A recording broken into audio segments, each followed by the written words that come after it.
I guess you couldn't have asked for a much better response. No, I loved I thought we played a really good game tonight, like for the 60 minutes. So a lot of good things, a lot of good players. So we're happy about that one.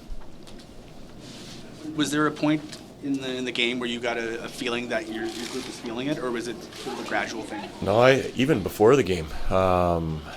Sometimes as a coach, you're worried when it's quiet. Sometimes you're worried when there's a lot of energy because maybe they're, for whatever, maybe they're too fired up and not really as dialed in as they need to be. But I thought they were like right in the middle tonight. There was good noise, and I thought we started the game the right way. And I thought we managed it properly, the way we need to play, which was what we really liked. Coleman and Backlund were obviously very good tonight, but I feel like Matthew Coronado needs to be mentioned when we're talking about that line. Just what did you see from the three of them? I thought that line was awesome. Like, they were the most dangerous line for us offensively. They did a great job of keeping a really good line in check.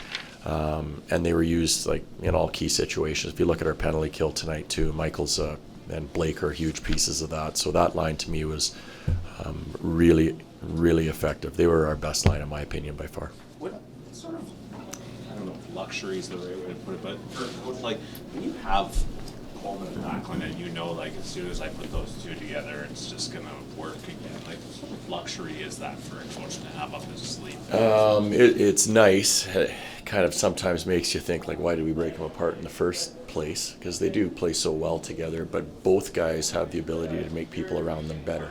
So if there's some people struggling, it's always been something that we felt like we'll just stick them with those two. And splitting them up, the hope was, well, we'll get a few more guys going that need to go. But I think they've been together for so long. They're really good friends off the ice. I think that goes a long way.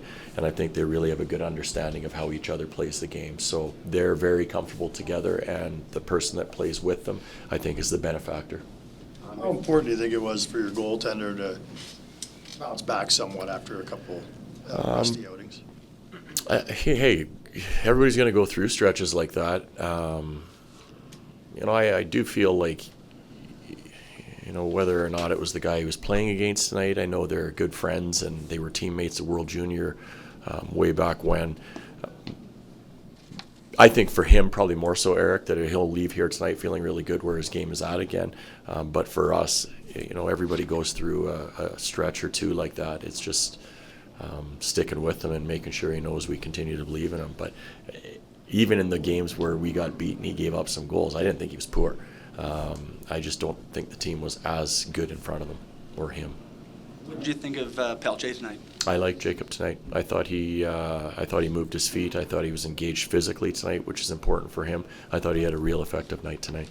Go back to Wolf for just a second. I mean, that moment where he makes a stop on the Bennett breakaway and then Backlund scores. I mean, I know you're not breathing easy until the final buzzer sounds, but it did sort of feel like that was a key moment of the game. Huge moment, 2-1 if Sam scores there. So, it was a big save too. Like, it's not an easy move when Sam's coming with speed in like that because, hey, Sam's scoring now. So he's a dangerous player, and I thought that was, if you think of turning points in a game, for sure that was one. And it just happened that Back scored shortly thereafter, but that was a massive, massive play in the game.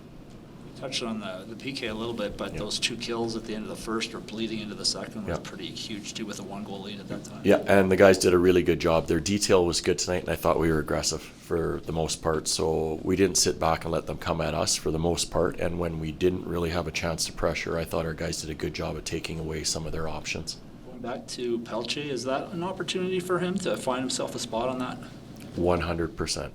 So he has Walker Dewar as well.